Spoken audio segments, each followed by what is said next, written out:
কাঁচকলার খোসার ভর্তা দিয়ে আবার কি বানালাম পুরো ভিডিও দেখলেই বুঝতে পারবেন। তো হ্যালো, আসসালামু আলাইকুম, welcome to our page Aladdin Genie Lifestyle. সবাই কেমন আছেন? আশা করছি ভালো আছেন, আমরাও ভালো আছি আলহামদুলিল্লাহ। সবাইকে শুভ সকাল জানিয়ে আজকের ভিডিওটা শুরু করছি। এদিকে নাকি কুমিল্লার মাতৃভান্ডার নামে একটা দোকান খুলেছে, সেখানে নাকি কুমিল্লার বিখ্যাত রসমালাই পাওয়া যায়। তো ভালো মানুষ নিয়ে আসলো কালকে রাতে। আমার তো বিলিভ হচ্ছে না এটা অরিজিনাল। হ্যালো, আসসালামু আলাইকুম। আমাদের বাসায় কারেন্ট নাই, আমরা পাখা দিয়ে বাতাস করছি আর কবিতা শিখছি, তাই না? একটা কবিতা শোনায় দাও তো। না, একটু শোনায় দাও না। না, একটু তুমি তাই তাইটা শোনায় দাও। না, তাহলে বলো, মামি এলো লাঠি নিয়ে। না। মানে ভিডিও দেখলে সে আর কোনো কিছু বলবে না। লুকায় যাচ্ছ কেন? আর বিশ্বাস হবেই বা কেন বলেন? কুমিল্লার মধ্যে ট্রেন থামালে দেখা যায় অনেকে উঠে রসমালাই বিক্রি করার জন্য, কিন্তু ওইটাও কিন্তু অরিজিনাল রসমালাই না। মানে কুমিল্লার মধ্যে থেকেও চিটারি বাটপারি। আবার এখানে অরিজিনালটা পাওয়া যাবে, ট্রাস্ট করব কিভাবে বলেন? পরে খেয়ে দেখলাম টেস্ট একদমই অরিজিনাল না, মানে গুঁড়ো দুধের স্মেল আসতেছে। এত পরিমাণ মিষ্টি কি বলবো, আমার ধারা এক ফোঁটা তেলও অপচয় হতে পারবে না। তো আমরা আজকে সকালের নাস্তা পরোটা দিয়ে রসমালাই খেয়েছি, এটা কিন্তু অনেক মজার হয়। আমি যে কালকে কাঁচকলার খোসা দিয়ে ভর্তাটা বানিয়েছিলাম, আমার একটু ভালো লাগেনি। ভালো মানুষ অনেক মজা করে খেয়েছে। ভাবলাম যে এতটা ভর্তা কি করব, একটা কাজ করি, একটা এক্সপেরিমেন্ট করা যাক। তো এক্সপেরিমেন্ট করে ভাবলাম যে একটু কাবাব স্টাইলে বানানো যাক। তো সব ধরনের মশলা, আটা, চালের গুঁড়া দিয়ে এই যে কাবাব স্টাইলে বানিয়ে নিলাম। এত মজা হয়েছে, ভর্তার চেয়ে অনেক গুণে মজা। কাঁচকলার খোসা দিয়ে যে ভর্তা হয় সেটাই তো জানা ছিল না, আবার কাবাব। তো আমি তো আমার নিজের এক্সপেরিমেন্টে বানিয়ে নিলাম, একদমই আমার এটা রেসিপি থেকে বানানো। তো আপনারা কিন্তু বাসায় ট্রাই করতে পারেন।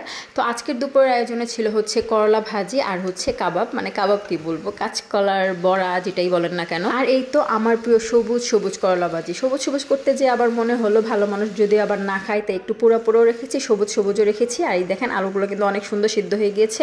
অনেকে ভাবতে পারেন সবুজ সবুজ থাকলে হয়তো এগুলো সিদ্ধ হয় না বা কাঁচা কাঁচা থাকে, কিন্তু না, অনেক সুন্দর সিদ্ধ হয়ে যায়। এই তো ভালো মানুষের স্টাইলে পুরো পুরো করে ভেজে নিয়েছি করলা ভাজি। কিন্তু করলা কিন্তু এখনো সবুজ রয়েছে, আর এরকম সবুজ থাকলে আমার খেতে ভালো লাগে। আবার একটু কেমন জানে মানে শ্যাওলা শ্যাওলা কালার হয়ে যায়, ওই কালারটা হলে আমার করলা ভাজি একদমই খেতে ভালো লাগে না। যেটা দেখতেই সুন্দর লাগে না, সেটা খেতে কিভাবে ভালো লাগবে বলেন? এই তো আমার দুপুরে রান্না বান্না শেষ। আজকে একদমই সিম্পল করলা ভাজি, সাথে হচ্ছে কাঁচকলা খোসার ভর্তার বড়া বা কাবাব যেটাই বলেন না কেন। কাবাবে কিন্তু ডিম দেওয়া হয়, আমি কিন্তু এখানে ডিম ব্যবহার করিনি। কাঁচা পেঁয়াজ আর কাঁচামরিচ দিয়ে, আটা, তারপর চালের গুঁড়া আর সব ধরনের মশলা দিয়ে, আদা রসুন বাটা দিয়ে কাবাবের মতো বানিয়ে নিয়েছি।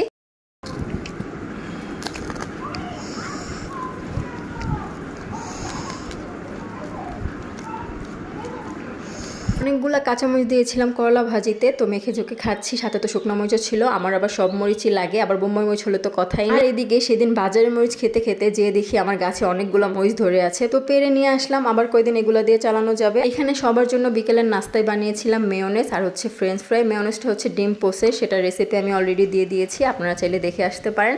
আর এদিকে ফ্রেঞ্চ ফ্রাই ভেজে নিচ্ছি। আমি ভালো মানুষের পাপাইটা সবাই মিলে খাবো, কারণ সেদিন পাপাইটার জন্য শুধু ফ্রেঞ্চ ফ্রাই করেছিলাম। ভালো মানুষ আবার পাপাইটাকে বলছিল আমার ফ্রেঞ্চ ফ্রাই কোথায়, তো ভাবলাম হয়তো ওরও খেতে মন চাচ্ছে, তাই আজকে সবার জন্য বানিয়ে নিলাম ফ্রেঞ্চ ফ্রাই সাথে মেয়োনেজ। ভালো মানুষ কিন্তু অনেক মজা করে মেয়োনেজ দিয়ে খেয়েছে, তারপরও তার টমেটো সসটা অনেক মিস করেছে, কারণ সে বলে টমেটো সস দিয়ে নাকি ফ্রেঞ্চ ফ্রাই অনেক মজা।